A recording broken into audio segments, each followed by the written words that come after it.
आमतौर पर इस चैनल से ऐसी कोई अपील नहीं की जाती, पर आज करनी पड़ेगी। आज कहना पड़ेगा कि वीडियो को अंत तक ज़रूर देखें।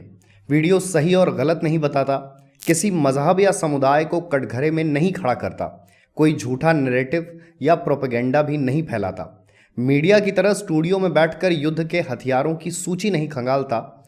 ये वीडियो नहीं कहता कि टेररिज्म हैज़ नो रिलीजन, पर यह वीडियो इस तथ्य को नज़रअंदाज भी नहीं करता कि मारने वालों का धर्म इस्लाम ही था। यह वीडियो समझने का प्रयास करता है कि जो हुआ उसके बाद कुछ बातें पहले जैसी कभी नहीं हो पाएंगी। मरने वाले 28 लोगों के परिवार कभी पहले जैसे नहीं हो पाएंगे।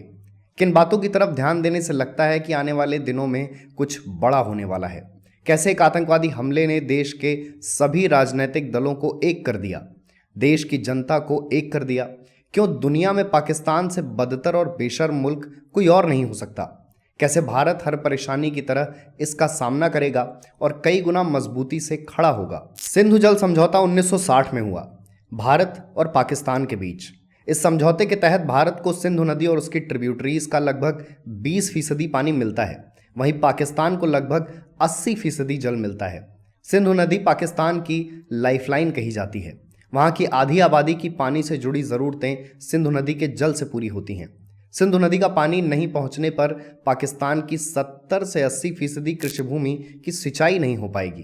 पहलगाम आतंकी हमले के पहले तक भारत की किसी सरकार ने इस समझौते से संबंधित कोई कदम नहीं उठाया था।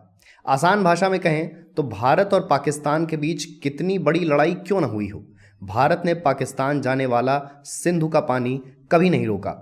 1965 की जंग में नहीं रोका जब भारतीय सेना लाहौर पहुंच चुकी थी। 1971 की जंग में भी नहीं रोका जब भारत ने पाकिस्तान के 2 टुकड़े कर दिए थे और बांग्लादेश बनाया था। फिर 1999 के करगिल युद्ध में भी सिंधु जल समझौते पर कोई आंच नहीं आई। लेकिन ऐसा पहली बार हुआ है जब भारत ने ये कदम उठाया है। इन बातों का मतलब साफ है कि भारत बॉर्डर पर कुछ भी ऐसा करने की स्थिति में है जो पहले कभी नहीं हुआ। भारत की सेना भी जो एक्शन लेगी वो पिछले तमाम एक्शन से कम नहीं होगा। पहलगाम हमले के अगले दिन भारत ने अमेरिका, चीन, ब्रिटेन, यूरोपियन यूनियन, रूस, जर्मनी, फ्रांस और जापान समेत 20 देशों के डिप्लोमेट्स की मीटिंग बुलाई। मीटिंग में साफ किया कि पहलगाम हमले में पाकिस्तान की क्या भूमिका है। इसके अलावा भारत आए सभी पाकिस्तानी नागरिकों को 48 घंटे के अंदर अपने देश लौटने के लिए कहा। पाकिस्तानी नागरिकों के सार्क वीज़ा भी रद्द कर दिए गए हैं। भारतीय सेना पहलगाम हमले में शामिल आतंकी आसिफ शेख आदिल और एहसान अहमद का घर पहले ही तबाह कर चुकी है। दुनिया के किसी देश के लिए ऐसे फैसले लेना आसान नहीं होता। आसान तो अपने देश के 28 नागरिकों को खोना भी नहीं है। शायद इसीलिए भारत जैसे शांति प्रिय देश को इतने सख्त फैसले लेने पड़े, और ये फैसले अंतिम नहीं हैं। ये फैसले इशारा करते हैं आने वाले समय में उठाए जाने वाले कठोर फैसले की तरफ। वही फैसला जिसकी कीमत ऐसे लोगों को भी चुकानी पड़ती है जिनका मामले से कोई लेना देना नहीं होता। जंग और तबाही का वो फैसला जिसके बाद आधे से ज़्यादा पाकिस्तान समतल हो जाए और वहाँ सिर्फ धुएं के गुबार नजर आए तो किसी को हैरानी नहीं होनी चाहिए। 25 अप्रैल 2025 को हैदराबाद में कैंडल मार्च निकाला गया। मार्च में सबसे आगे 2 चेहरे नजर आए। पहले तेलंगाना के मुख्यमंत्री रेवंत रेड्डी और दूसरे हैदराबाद से सांसद असदुद्दीन ओवैसी। इतना ही नहीं, ओवैसी ने पहलगाम आतंकी हमले के विरोध में देश के मुसलमानों से काली पट्टी बांधकर नमाज पढ़ने की अपील की। देश के कई हिस्सों में मुसलमानों ने ऐसा किया भी। असदुद्दीन ओवैसी ने जिन कड़े शब्दों में आतंकी हमले की निंदा की, देश के हर मुसलमान को वो सुनना और समझना चाहिए। उन्होंने कहा, ये जो हरकत किए हैं कुत्ते, उनको सज़ा मिलना ज़रूरी है। इनसे ऊपर जो शयातीन बैठे हैं, जो चाहते हैं कि न भारत में अमन रहे और न कश्मीर में, इनको सबक सिखाने की ज़रूरत है। और मैं ऑन रिकॉर्ड कह रहा हूँ, होम मिनिस्टर जो जाकर विक्टिम फैमिली से मिले, अच्छा किए, मगर ऐसा ना हो कि उन विक्टिम्स को हम 2 दिन बाद भूल जाएं। मरने वालों के परिवार वालों के आंसू ज़ाया नहीं जाने चाहिए। ये बयान पढ़कर सुनाने का मतलब बस इतना है कि जो गलत है वो सभी की नज़र में गलत होना चाहिए। वो वैसी देश के उन चुनिंदा नेताओं में हैं जिनके सरकार से सबसे ज़्यादा मतभेद रहे हैं, लेकिन जब देश को उनकी ज़रूरत है तब उन्होंने आतंकवाद और दहशतगर्दों की तीखे लफ्ज़ों में मजम्मत की। रेवंत रेड्डी ने इसी कैंडल मार्च में कहा, मोदी जी आप पाकिस्तान के 2 टुकड़े कर दीजिए, हम आपके साथ हैं।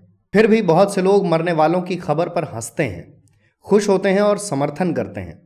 पहलगाम आतंकी हमले पर देश के मुसलमानों में जिस तरह का विरोध इस बार देखने को मिला है उतना पहले कभी नहीं देखा गया। लेकिन इस सच को भी नकारा नहीं जा सकता कि बहुत से मुसलमान इस घटना की वकालत करते नजर आए। अगर मुसलमानों के देश प्रेम पर बात होती है तो पाकिस्तान परस्ती पर बात क्यों ना हो। जिनके लिए अपने लोगों की मौत मायने नहीं रखती, क्या उन्हें यूं ही छोड़ दिया जाए? हम गैरों से संवेदना की आशा नहीं करते हैं, पर इस देश का नागरिक ही आतंकवादी मानसिकता लेकर घूमेगा तो देश को बाहरी दुश्मनों की क्या जरूरत है। बहुत से लोग सहानुभूति जताने से पहले सरकार की कमी देखने लगे, सेना की नाकामी साबित करने में लग गए। खुद से पूछिए, क्या सब कुछ सरकार और सेना की असफलता तक सीमित था? अगर कोई चूक हुई तो क्या कश्मीरियों ने आतंकवादियों की मदद नहीं की?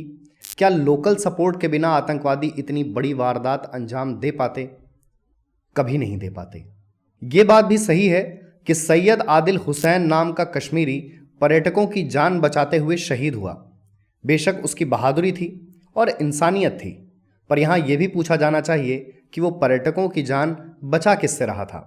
अगर बचाने वाला एक इंसान मुसलमान था तो मारने वाले 4 भी मुसलमान ही थे।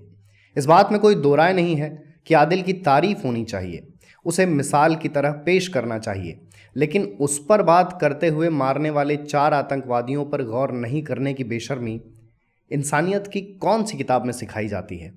अगर ओवैसी जैसे नेता आतंकवाद को कंडेम कर सकते हैं, गलत को गलत कह सकते हैं, तो देश के सेकुलर, लिबरल और सो कॉल्ड इंटेलेक्चुअल्स इतनी ईमानदारी क्यों नहीं दिखाते? क्यों आतंकवाद पर छिड़ी बहस में अमन और शांति जैसे शब्द आगे रखकर निकल जाते हैं? अगर गाजा पर हुए हमले के लिए इजराइल जिम्मेदार हो सकता है तो पहलगाम में हुए हमले के लिए पाकिस्तान कैसे जिम्मेदार नहीं होगा? बात महज इतनी नहीं होनी चाहिए कि कश्मीर में टूरिज्म खत्म होने की कगार पर आ जाएगा। बात इस पर भी होनी चाहिए कि ये नौबत आई ही क्यों, ऐसे हालात ही क्यों बने कि 28 निर्दोष लोग मारे गए और कश्मीर सूना हो गया। अगर इन पहलुओं पर बात होगी तो आतंकवाद की जड़ पर भी बात जरूर होगी। आतंकवाद का कोई मजहब नहीं होता, ये कह देने से समस्या का हल नहीं निकलता और न ही कभी निकल पाएगा। हर आतंकवादी संगठन इस्लामिक ही क्यों होते हैं? हम कितने नॉन इस्लामिक आतंकवादी संगठनों को जानते हैं? चलिए मान लिया कि आतंकवाद का मजहब नहीं होता, तो देश में पाकिस्तान जिंदाबाद के नारे क्यों लगते हैं? क्यों देश के कुछ लोगों के लिए पाकिस्तान कभी मुर्दाबाद नहीं होता? बतौर मुसलमान आप खुद सोचिए और खुद के अंदर झांक कर देखिए, क्या आप वाकई आतंकवाद के कोर को एड्रेस कर रहे हैं? क्या आप सेना का दोष निकालने से पहले मरने वालों के लिए दुखी हो रहे हैं? आपके लिए ज़्यादा ज़रूरी क्या है, भारत के लोग या पाकिस्तान, इराक, ईरान, गाज़ा और सऊदी अरब के लोग? अगर आप इन सभी से ऊपर भारत के लोगों को रखते हैं, चाहे वो किसी भी धर्म के क्यों ना हो, तब पूरा देश ये मानने के लिए तैयार होगा कि आतंकवाद का कोई मजहब नहीं होता। पाकिस्तान एक ज़ॉम्बी स्टेट है। जिस देश के लोग रोटी के लिए आपस में लड़ रहे हों, उस देश के पास खोने के लिए क्या ही होगा? एक सरफरी सेना है जिसके आगे वहां की सरकार भी शक्तिहीन है। पाकिस्तानी आर्मी चीफ जनरल असीम मुनीर ने कुछ दिन पहले ही कहा था, कश्मीर हमारे गले की नस था और नस रहेगा हमेशा, और हम इसे कभी नहीं भूलेंगे। हम अपने कश्मीरी भाइयों को उनके वीरतापूर्ण संघर्ष में अकेले कभी नहीं छोड़ेंगे। ऐसा देश जहां अनाज न हो, देश के अंदर ही गृहयुद्ध जैसे हालात हों, सरकार वहां के लोगों के लिए कुछ कर न पा रही हो, उस मुल्क की सेना का मुखिया खुलेआम जंग की पैरवी कर रहा है। इसकी वजह भी साफ है, ये जानते हैं कि जंग होने पर इनका कोई नुकसान नहीं होगा। ये पहले ही लुटे हुए हैं, बिकने की कगार पर हैं। जिसका नुकसान होगा वो होंगे इस मुल्क के मासूम लोग। लेकिन इसकी परवाह कौन करता है? इन्हें पूरा इल्म होगा कि पहलगाम जैसी वारदात के बाद भारत का रवैया क्या होगा, फिर भी ये तबाह होने चले आए। जैसे ये चाहते हैं कि दुनिया से एक देश कम हो जाए, जो बचा खुचा वजूद है वो भी मिट जाए, लोग भूल ही जाएं कि दुनिया में ऐसा कोई मुल्क भी था। ये बात दहशत ज़रूर पैदा करती है, पर पूरी तरह सच है कि भारत की तरफ से जवाब तो होगा। कब होगा और किस पैमाने पर होगा, ये समय बताएगा। बस उम्मीद करिए कि इस बार आतंकवाद और पाकिस्तान नाम की समस्या का समाधान हमेशा के लिए निकल आए।